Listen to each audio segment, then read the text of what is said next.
tô hoje morando em São Paulo, mas eu sou de Santos, né? Eu fui para Santos com 3 anos, então eu cresci lá, eu considero santista, né? E daí lá que eu comecei a ter contato tal com música, assim, lá em 93 tal, eu tive contato com muito hardcore melódico lá em Santos, né? Que era bem forte assim nessa época.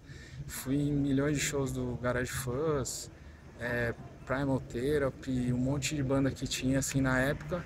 Eu sempre ouvia, achava legal, eu falava, apesar de eu ouvir de tudo, assim, meio roqueiro genérico, assim, eu via Iron Maiden, eu via grunge, eu via tudo, e daí só que lá rolava show de hardcore bastante, eu ia lá.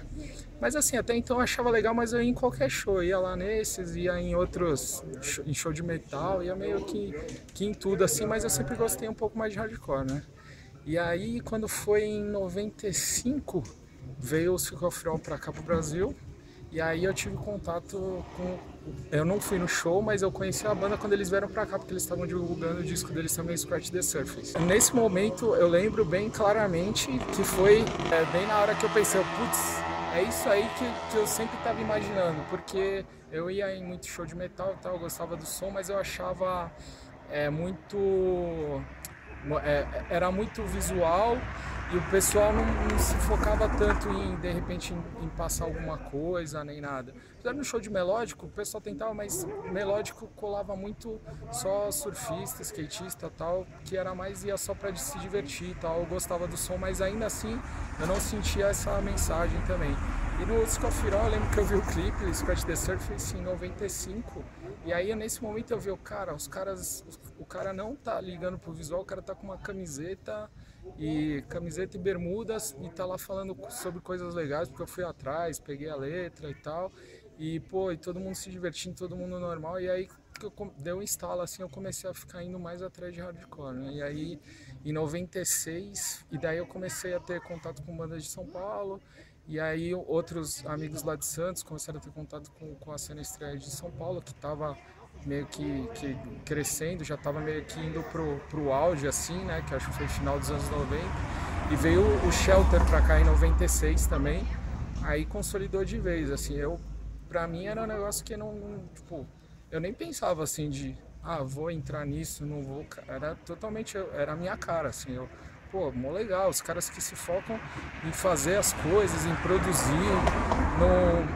não tava preocupado em, se isso aqui eu vou fazer vai ficar famoso, vou ficar isso, aquilo, não sei o que não, era, pô, um negócio bem produtivo, legal, e sem, isso que eu falei também, sem se ligar à aparência, então isso que me pegou muito. Aí em 96, 97, eu fui, eu fui na minha primeira verdurada em São Paulo.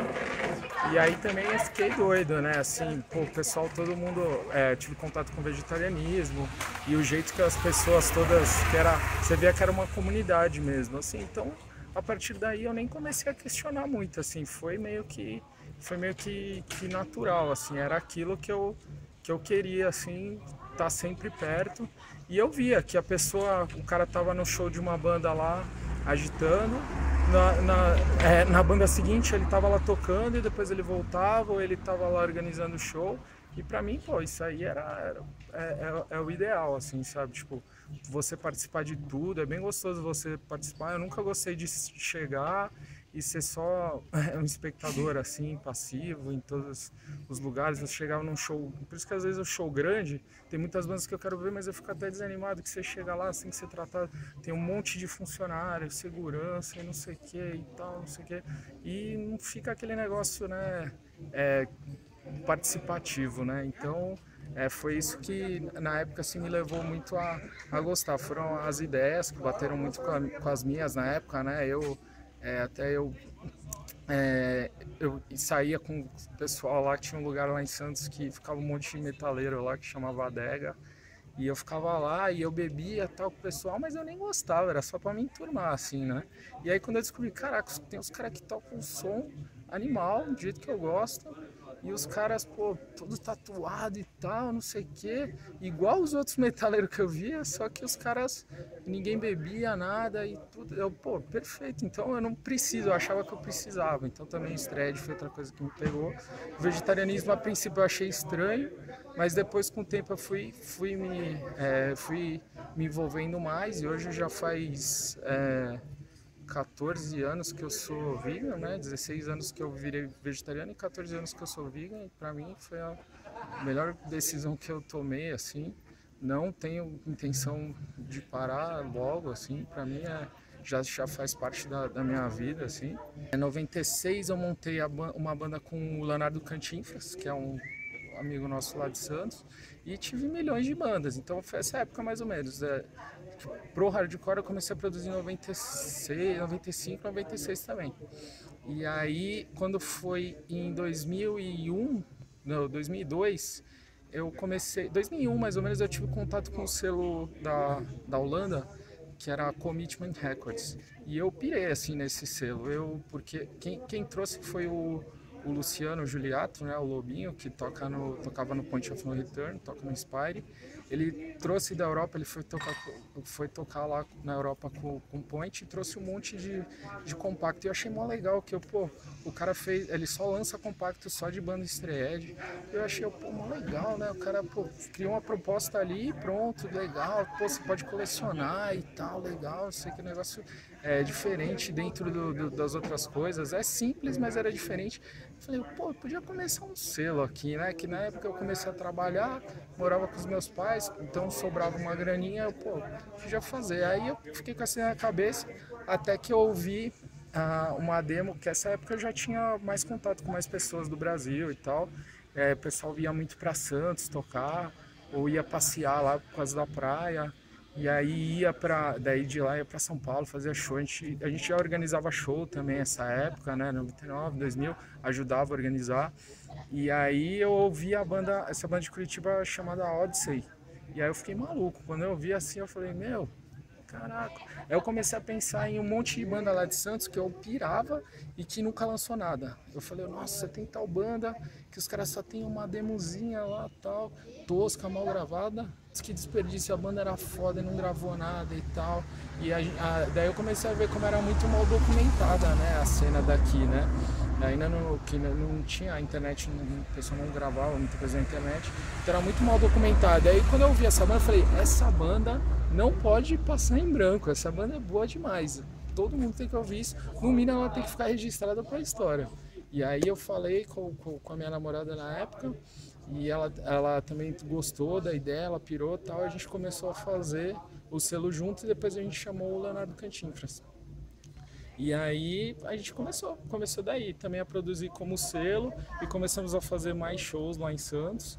E aí, assim, basicamente tô nessa, assim, fazendo bandas, às vezes acaba uma, começa outra, às vezes tem 3 ao mesmo tempo. Organizar show, eu dei uma parada porque é algo que demanda muito tempo e cada vez eu vi mais que é legal você fazer um negócio bom para as bandas, porque eu comecei a sentir na pele, as bandas viajam e tal, são cansadas, gastam dinheiro do bolso, então tentar fazer um negócio melhor.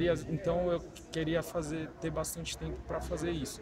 Então acabei dando uma parada, mas organizar a banda, no que puder ajudar as outras bandas, eu estou sempre disponível.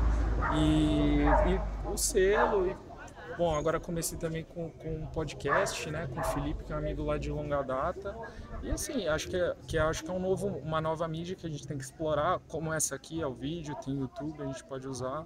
A gente hoje tem mais ferramentas, né, para produzir, então acho legal a gente usar também, a gente não ficar preso no passado, assim, tipo, acho legal pra caramba, zine, impresso e tudo continuar, porém não tem por que a gente não adicionar novas mídias, sendo que elas estão aí, né, acho que é válido também colocar. Acho que nessa época, assim, que eu comecei a ter essa banda com o Leonardo, foi em 98, 97, 98, a gente começou a ter contato de troca de carta, né, que ainda a gente trocava flyer e tal. Lembro que eu tive muito contato com o Chris, que toca hoje no Bandanas, a gente trocava muita carta, que ele também gostava mais de bandas, das bandas mais, chamava de new metal, né, ele pirava e tal, aí a gente foi tocar em Itapevi nessa época, 99 mais ou menos.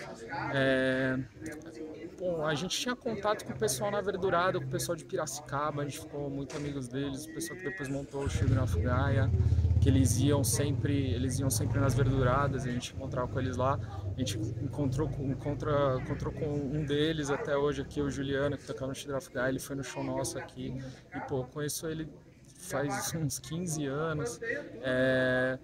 Então, acho que foi basicamente essa época. E mais assim com o Live by the Fish que a gente tocou muito, né? Então a gente tocou em bastante cidade. E aí a gente tocou no interior do Rio de Janeiro. É diferente, com certeza é diferente. Em capital, o pessoal é um pouco mais mimado, porque tem muito show, o pessoal tem muita gente e tem uma certa outras coisas envolvidas. Não que é ruim, melhor ou pior, mas é diferente. Muitas vezes você vai um show na capital, o pessoal tem um ar meio blasé, assim, sabe? Vou ficar aqui de boa. O pessoal, não vou falar com o cara e tal. Agora no interior o pessoal já chega, e aí e tal, não sei o que. Tipo, como acho que tem menos shows, o pessoal, e tem menos coisas acontecendo na cidade, quando acontece o pessoal dá mais valor, assim, né? Como a gente estava conversando aqui agora, apesar de Santos ser 1 hora de São Paulo, é a mesma distância de Sorocaba, 1 hora mais ou menos, né? Sorocaba é um pouquinho mais longe, mas pouquinha coisa. Então lá em Santos eu já sinto essa diferença. Eu acho que Santos não tem nada a ver com a capital. Você vai em Santos é outra história, assim, é outro clima e tal. Eu acho assim também tem esse clima legal, tem seus altos e baixos, né? É que o interior muitas vezes acontece isso. Geralmente aparece uma galera que faz um monte de coisa durante uma época, mas são poucas pessoas. Se essa galera some, aquela cidade meio que acaba sumindo do mapa ali, e ninguém mais faz nada lá. E na capital sempre tem gente fazendo, porque é muita gente, então acaba um, aparece outro, acaba um, aparece outro. Então isso que eu acho que tem também de diferença. Então, isso que é a importância, acho, do pessoal do interior, tentar se renovar, tentar trazer sempre galera nova, por exemplo. Por exemplo, Piracicaba, que rolou, tinha um lugar onde tinha muito show, que era o Benjamin, e o lugar fechou, ficou sem lugar, deu meio que uma caída. E lá, tinha só show, legal pra caramba, começou a aparecer um monte de gente nova. Agora parece que voltou o Benjamin, espero que volte a ter mais coisas lá e em outras cidades. Eu acho que é essencial ter essa rota de cidades assim para tocar no interior, porque se depender só de capital é tudo mais caro, é muito show ao mesmo tempo. Final de semana que tem 3, 4 shows de banda de fora do Brasil, então como é que você vai fazer um show de banda local concorrendo com 3 bandas? Tipo, divide muito pessoal, não tem isso. E no interior geralmente tem um evento e pronto, é aquilo, né? Então hoje em dia tô levando a banda, o Institution, que a gente está aí 1 ano tocando e lançamos o disco e vamos agora querer marcar bastante show, né? Do mesmo jeito de sempre. Onde der para tocar a gente vai e pronto. E tem o selo Acoustic, que esse ano a gente fez 2 lançamentos no começo do ano, que foi o Jarrell Kick e o Black Jaw. Demos uma parada um pouco de lançamentos, porque a gente estava meio... A situação financeira não estava muito boa, mas esperamos em 2015 a gente voltar a lançar mais bandas. Mas a gente continua com a distro, distribuindo bandas nacionais, importadas, tudo. E tem o podcast, que é o Hardcast, que a ideia é a gente falar sobre o hardcore, que a gente gosta, passado, presente, futuro, discutir essas discussões que a gente tem toda hora entre amigos. Essa banda é legal, não é, tal, essas coisas que só a gente entende. Essa banda é uma parte legal, essas besteiras que a gente fala, que para outras pessoas que também gostam, a gente querer falar disso aí também. É um bate-papo é mais bate-papo do que música.